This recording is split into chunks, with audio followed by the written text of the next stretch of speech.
Kindly sit down. Thank you. Dr. Isabel Suntay, the co-founder of the Tarlac Heritage Foundation. Nandito po si Secretary Delfin Lorenzana, the Department of Defense.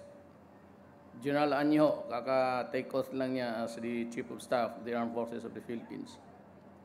The men and women of the Philippine National Police, winners and participants of the 9th Billionismo Contest, local government employees, my workers in government, beloved countrymen. Christmas is actually a time for deep thoughts, ponder on things about our country. Ako po'y isa lang ang tungong ko yung tumakbo ako ng pagka-presidente. I had only one objective. My desire is really to get peace for the land. Yan ho ang totoo, because early on, I noticed that nobody was talking about Mindanao.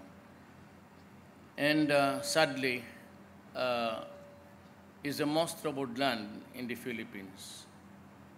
Except for the few skirmishes here and there, Mindanao has always been a land of violence. Kita mo naman sa hulo. And so when I was looking at the platforms of yung tumakbo noon, I noticed that Mindanao was out of the issue. So, medyo iniisip-isip ko, ganito yan eh.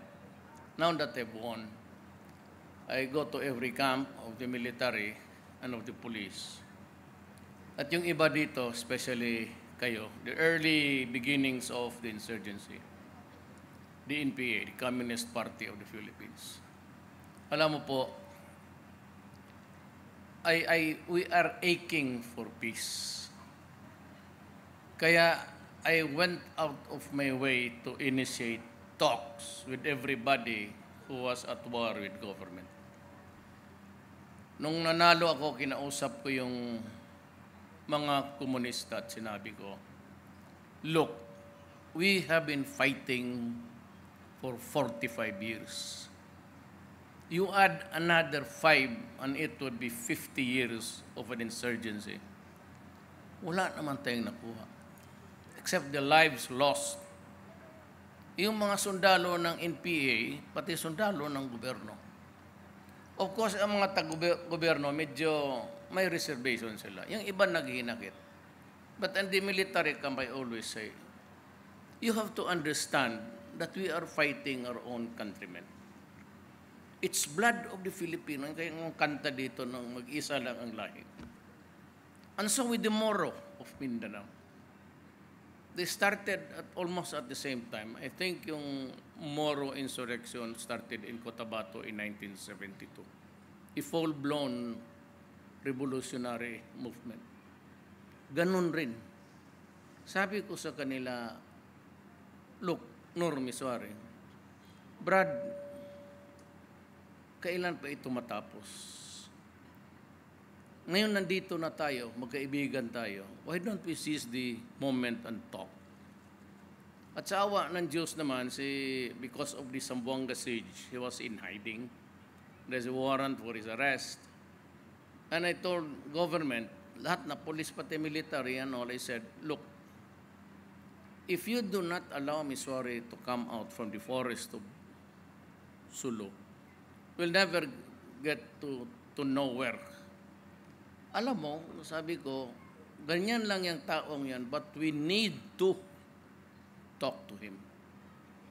Ang sabi ko, pag namatay yan at hindi nakakaroon ng, well, of course, seeking treatment, and he will die, we'd always get the blame for generations.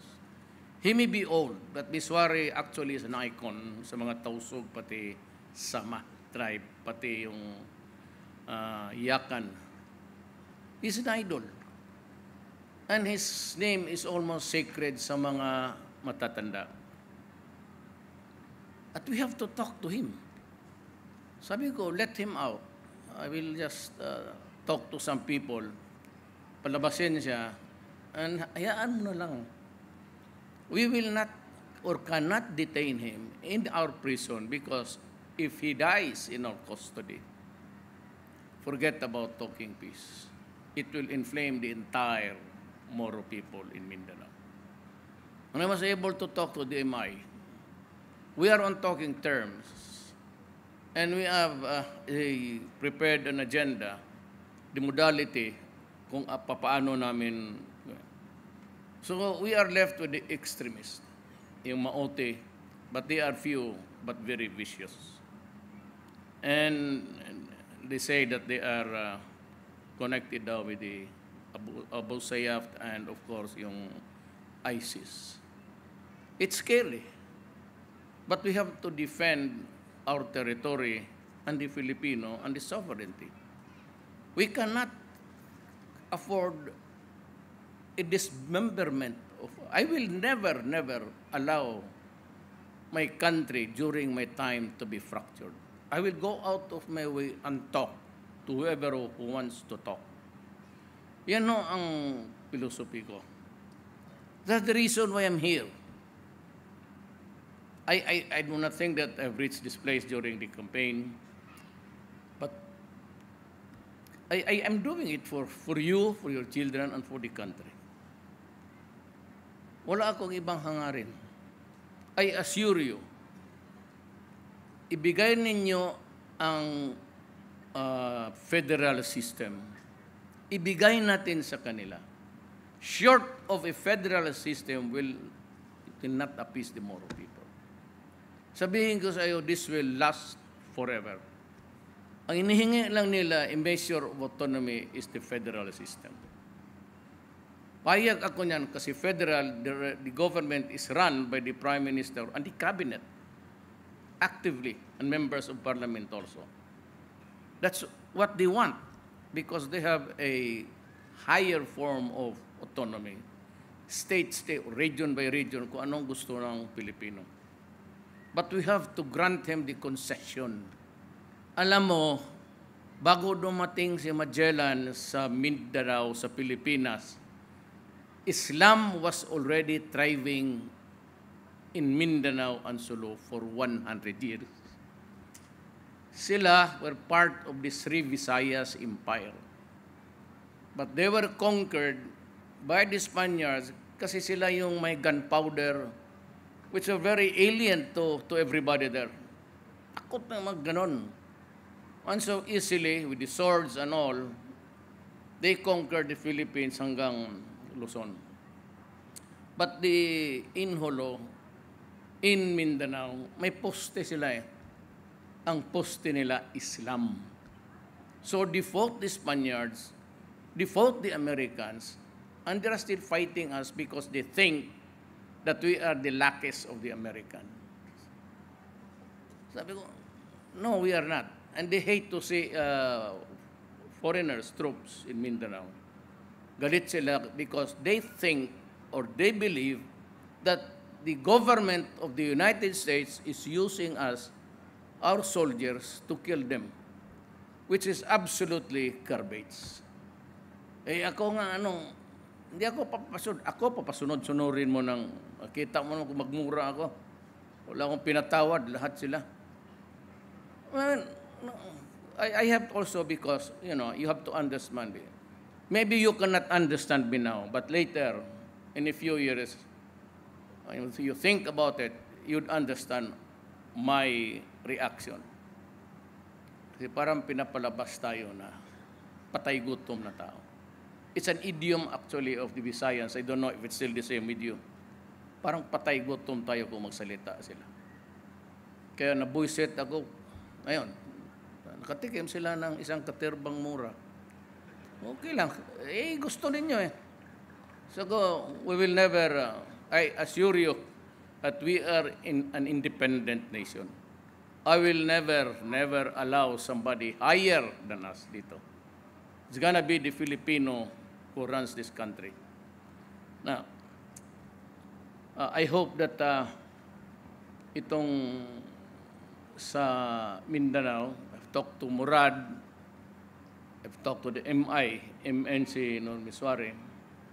It's kind of a tardy thing to do for the moment, but let us just hope that everything turns out to be all right.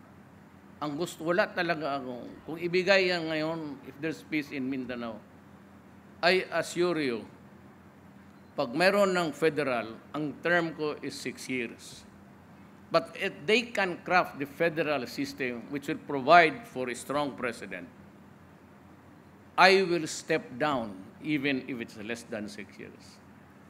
If they can craft whatever body, constitutional convention or constituent assembly by Congress, in 2-3 years, I will not wait for the 6 years. I'm giving you my word. Believe me, I'm going to step down and retire. Tingnan ko lang yung election. I will supervise the election. That I will guarantee that the will of the Filipino people will be preserved. Yan ang garantiya ko sa inyo. Basta may bagong election, I will see to it and you will get it. A clean and honest election. Sigurado yan. Ngayon dito I'm getting a lot of flack, criticism and all. I can understand. I can understand the church. I can understand the libertarians. I can understand the bleeding hearts. Pero please allow me a certain amount of,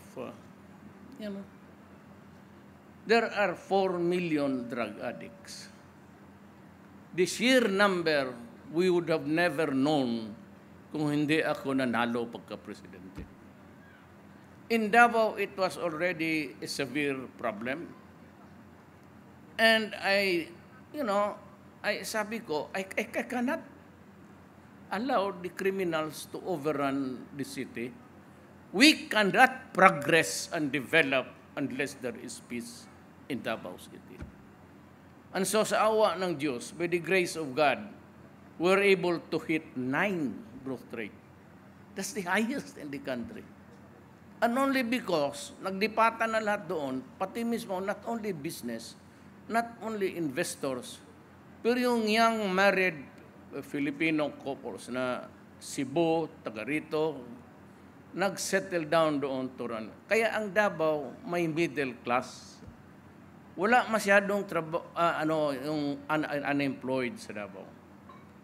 Rather, sa buong Pilipinas, we have lost also yung mga plumber, mga carpentry, yung mga electrical, kasi nagpuntahan doon sa Middle East. We are left with guys na medyo kulang. And that is why itong contractual workers must be stopped. Kasi they cannot, we spend for the TESDA. Tinuturuan natin para electrician, carpentry, plumber, whatever expertise that you want to be into. Then if you employ them only for 4 months, 3 months, they got another job, hindi na carpentry, not in the line for which he was taught and graduated from. So wala tayong even to say that to send them to kasi experience is 3 years, 4 years. Pag inindo-indo mo, patay ang Pilipino. That's my argument against contractualization. So, kailangan ang Pilipino talaga mauna. If it means maybe if you are earning 40 billion a year, you invest about 5. If you are earning about 10, 2. Kasi bigyan mo talaga sila ng steady security of tenure plus all the benefits that the workers will get. I am not ready to mag-back out dyan. No. It has to stop because it is not fair to the people. Dito sa drugs, balikan ko na lang. Patawarin na po ako ninyo. Talagang hindi ako pwedeng mawalaan ng momentum dito. I will address the problems of extrajudicial killing. It is not our job, maniwala kayo. Even before the elections, please look back in the hands of time. And you would notice that marami na nagpatay-patayan. And you must remember that there are about 6 or 7, 8 generals that I fired. I'm not saying that they did a cleaning job, pero I do not allow extrajudicial. Yung nakalukod, sabi, galing ako ng kampo. Diyan, ipagkita mo na ako sundalo, pati sa tropa, sa mga opisyal. We do not do that. It's a dirty job. At saka, para kag hindi lalaki. Talian mo, balutin mo. It's a form of torture, binabalot ng plastic. Hindi trabaho ng pulis yan, pati sundalo. Bakit mo balutin? Di, patayin mo na lang. Oh, we are producing mami dito. Hindi totoo. Pero, as I said, this is a matter of survival for my country. I'm really very sorry to all. If I have to say, hindi naman I'm sorry for for the decision, but I'm sorry for those na tinamaan. Simple lang to. Huminto lang kayong lahat sa droga, tapos na. Wala na ako. Now, kung sabi ninyo na you need medications, I was talking to the generals, kana sabi ko, I'm willing to spend another 1 billion. Wala pa naman ako kasing rehab. You know, I entered the presidency midterm. I am operating on a budget that's prepared by Aquino. Na dito sa budget na ito, walang contingency fund to answer for itong challenges ngayon na lumabas, puro zombie na lining up in front of the police and the barangay. And so it was, hindi ko talaga alam. When I started to squeeze everybody in the law enforcement, nakita ko yung almost, God, 4 million. It is, sabi ko, it's an issue of country. Pagkabayan ko na, you know, if we meet in one corner and the issue is bayan, my country, of course kayo, sorry na lang. Because I am trying to preserve the Filipino youth. And that was my sloganeering in Davao. And it is not a crime to say, pag sinira mo ang syudad ko, papatayin kita. Pag sinira mo ang mga anak namin, gawin mong gonggong, papatayin talaga kita. Walang issue yan. Kaya ang sa inyo, kung medisina lang, maghanap ako ng pera, I will scrape the bottom of the barrel. And I will look for medisina. I'll give it to the DSSD. We have a good secretary there.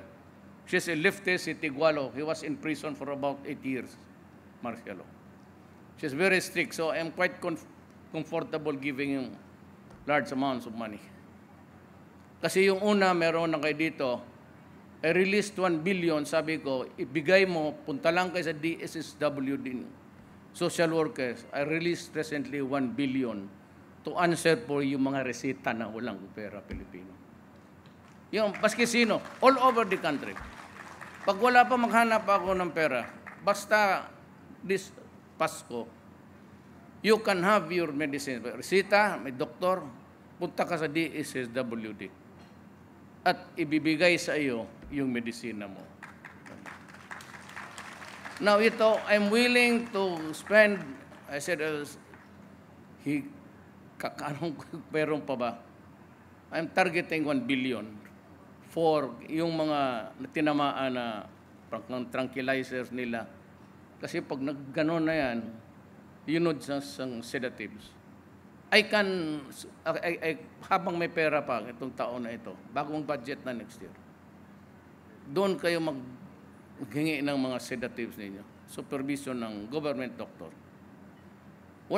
Ayaw kong pumatay, nasasaktan ako ng pumatay ng Pilipino. Ayaw ko. Pareho tayo. Do you think I enjoy the yung mga, tapos sabihin niya, nakatali amin. Hindi ka pulis dyan, hindi ka sundalo. Pagka gano'n. Kayo-kayo yan dyan, nagpapatayan. Ang masakit pa, yung mga big time nandoon na sa labas. Tapos they operate the shabu industry dito lang sa telepono. Yan, dyan ako nasasaktan. Dyan talaga ako na, kaya makita ko mga bata na, alam naman ninyo, paranoia. Ilang pamilya, ay everyday yan, magtanong mo pulis, sinusuntok ang tatay, sinahampas ang nanay ng cellphone sa mukha. Ganun eh. They're creating a new monster out of our sons and daughters. Diyan ako galit. Now, by the sheer number, it becomes in the threat of national security. Kasi kung rarami yan ng rarami, saan tayo pupunta? And so, what can I or what will be my answer at the end of my term? That I allowed the Filipino to go crazy. Ngayon, yung bati ko sila sa akin, tama yan. Hindi ko naman kasi masabi na amin diyang trabaho, hindi. Kasi ang pulis, ang order ko kasi sa pulis ganito, pati sa military, hanapin mo sila, arestuhin mo kung kaya pa. Pagka lumaban at may armas o anumang hagiban, that would place the life of the police or military man, pati siya madadamay sa kamatayan, unahan na ninyo. That's my order. Alam naman ninyo yung mga paranoia. Every addict, may ano talaga yan. Kung hindi knife, may baril. Sanay ako, I've been mayor for 23 years sa Davao. Naging fiscal ako for almost 10 years. Naging congressman ako. Alam ko ang trabaho ko. But you know, somehow, it's nagtitaper off na. Maybe in the fullness of God's time, if He would help us, then mayroon tayong kapayapaan talaga sa Pilipinas. I'm just trying to be a Filipino worker, period. Hindi ko kailangan yung mga... Hindi nga ako lumalabas ng Malacanang. Kasi pag lumalabas ako ng Malacanang dyan sa Maynila, if I get to accept speaking engagements, I create a monster sa traffic. Kasi yung dadaanan ko, every kanto, sirahan niya ng polis. Nahihiya ako. Nahihiya, titingang balahibo ko na, kanina mga bata gusto kong batiin, yung sinasakyan ko, hindi mo mabuksan, hindi ko rin marinig yung anong pinagsisigaw ninyo, kasi para kaming ulol doon sa loob. Ganyan kakapal yung, it's a deafening silence. Ayaw ko. Pero pinipilit nila ako. Ano sabi ko, patay? Matakot kong mamatay. Lahat ng tao mamatay. Kung mamatay ako, nandiyan man si Leni. Ano problema ninyo? Kaya may vice president tayo. Totoo. Hindi man si Leni. O di, ganon yan. Madalas lang akong umuwi sa Davao. Kasi huwag kayong magkumpiyansa dyan sa ikaw na kanta. Napasagot ko dyan, 3 babae, ha? Isang matanda, hindi masyado matanda, pero may edad na. Tapos 2 talagang, yung isa, hiwalay man sa asawa. O, okay yun. Ganoon lang yan. So, I like the rapport between the military and police, pati kayo. Pambihira ho. I would like to congratulate lahat connected bilibismo, especially Dr. Sontay. Magkakaiba-iba ho ang ano. But we have it in Davao, but it's always mixed. Kasi doon pag may sunog, pag magtulong ang syudad, tapos bagyan uli ng mga, given the materials to build a new house, I see to it that ito, Moro, ito, Tagalog, ito, Maranao, ito Tausog, ito Bisaya. And I will always, what to say, you mix. Sa Davao yung mga Moro doon, wala akong problema. Yung mga terorista ang galing sa labas. Because one, they are trying to protect, I do not know about drugs, and that makes it doubly worse for them. Hindi talaga ako papayag. Mamatay na ako mamatay. Hindi ako papayag na masisira ang bayan ko sa panahon ko. Paano ko magharap ng, ako, ang lola ko Moro, Maranao. Tatay ng nanay ko, Chinese. Lam. Yung yung gago na yan, pina-aresto ko. Sabi, butit nakaalis siya. Pag talagang bigwasan ko dyan doon sa, using a 1% panahon pa ni Core, and nagpaparlay siya ng dokumento. Samantala yung iba 10%, 9%, tapos sila 1%. And he talks as if most of the officials are in his pocket. Kung magsalita, kaya kung narinig, sabi ko, nawagan ko ng NBI, arestuhin ng putang. Litsing yan. Pabalik daw siya. Sabi ko, sige, balik ka. Magbayad daw siya. Sige, bayaran mo lang. Ako wala akong problema. Sundin mo lang yung batas. Magbayad ka lang sa tamang walang korupsyon. I will not allow. Ngayon, 8888. Maglabas yan every morning sa TV, sa PTV. Sabi ito si Mayor Duterte, kumikilkil sa akin ng ganitong negosyo. Kasi sa siyudad ko, 3 days, lalabas yung permit mo. Ako noong as mayor, nag-apply ako ng railway po Davao. Alam mo ilang inabot dyan sa NEDA?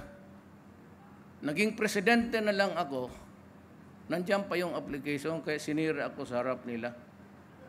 Kaya ngayon, lahat ng departamento, kima defense, police clearance, 3 days. Ang department, 1 month. Pag hindi mo nasunod yan, tatanggalin kita. Wala akong problema sa kaibigan, marami akong problema. I do not mind losing friends. Wala akong, nanalo ako pagka-presidente ni ang mayor ko ay ang governor ko iisa lang dito ay may lang pati may isa sa Mindanao kasi may kami nagkaraan. Nagkawin ka ng love affair ng tawag sa English. Wala akong mayor eh. Cebu, hometown ng tatay ko sa Danao City. Wala ako isa, so wala akong utang na loob. Wala akong utang na loob wala ko, kunti lang. Kaya gusto mo ako magkautang na loob sa yung maganda kanina. Kilala ko man yun Ayan ang magandang utang na loob kasi I'm taking more than the time allotted to me. But I assure you, huwag niyo intindihan niya, wala na ako. Nanalo ako practically on my own. Dito lang ako nanalo. Yung I promised you, anong promise ko? Kaya mamamatay ako dito talaga kung I promised you no graft. Talagang no corruption yan dito. Panahon ko wala talaga. See to it. Tons BIR. BIR 3 days ngayon, Dulay, Ilocano yan. Kasama ko dormitoryo. It's good. Department of Foreign Affairs, taga Davao yan, but he talks like an American, and during cabinet meetings, he would say that, sino ba yung putang inang Amerikano dyan? Si Yasay, taga Davao yan. But when he talks, he begins to talk as if, everybody is understood what he's saying, and ulul. Because tumahimik ka dyan, perfecto. Salita ka dyan, hindi intonation, But anak kasi ng, yung ministro, Davao. Siyempre, sanay magwala yung tatay na. And besides, during martial law, he was one of those being hunted by the military then. So pumunta siya sa Amerika, sila dalawa ni Maceda. So I got this thing about talking like, as if everybody is bullshit. And,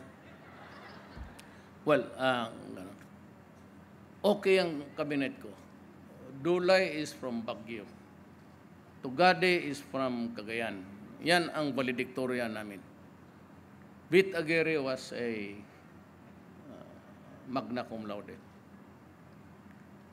Lahat yan sila, puro valedictorian. Sunny Dominguez, kababata ko yan. Natapos na lang sila. Ako, nandiyan pa sa high school. Tanginang yan. Kaya, yung kantang You Raise Me Up, when my mother died, yun na lang ang konsolasyon ko talaga. Napapaiyak ako dyan kasi, alam mo, ang tatay ko buhay pa. Sabi niya sa akin na, ikaw do is parang, ikaw do, hanggang pantalan ka lang. Ibig sabihin, hindi ka makatapos, tapos yan, hanggang dyan ka lang. Ang tatay ko namatay ganon ang tingin sa akin.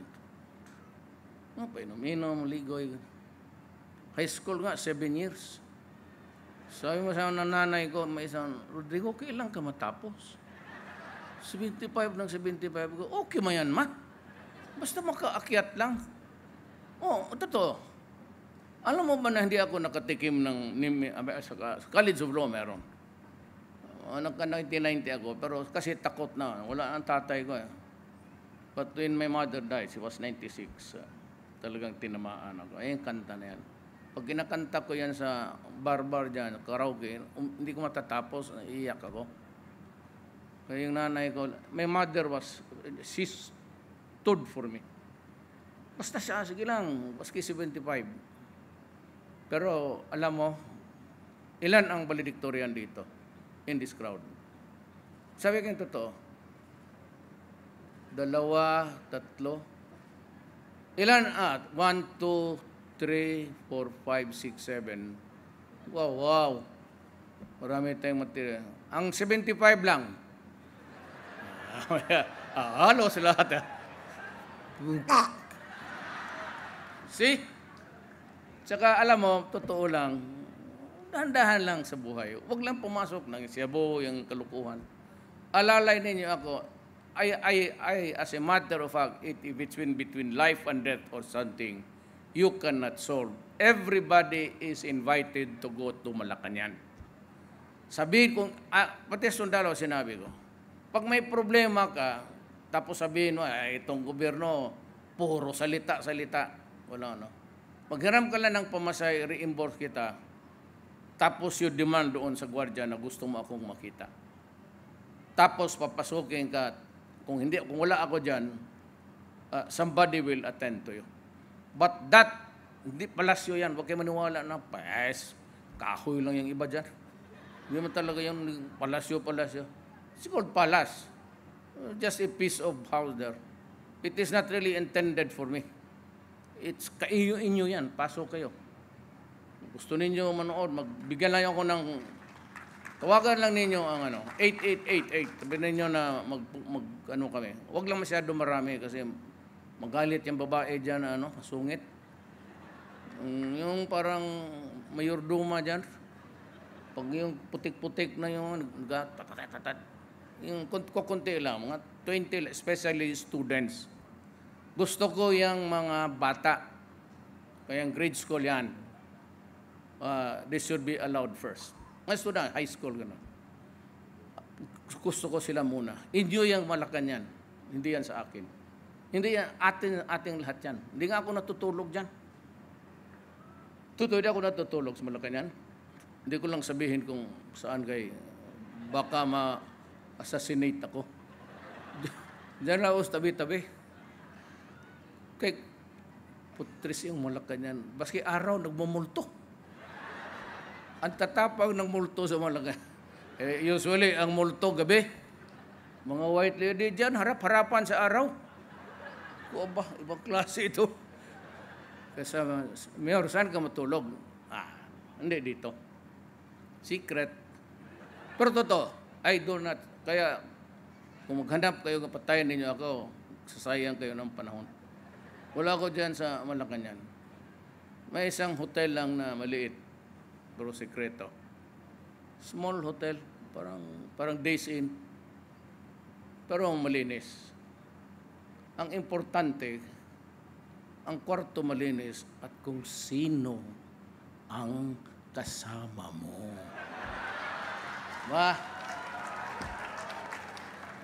Doon sa Malacanang, ang makatabi mo ang multo. Okay na lang sana kung lady na white lady. Kung lalaki ang bayakap mo payag. Punta kayong Malacanang at ako po ay sulugoon sa bayan. I'm just a servant of the people. Maraming salamat po.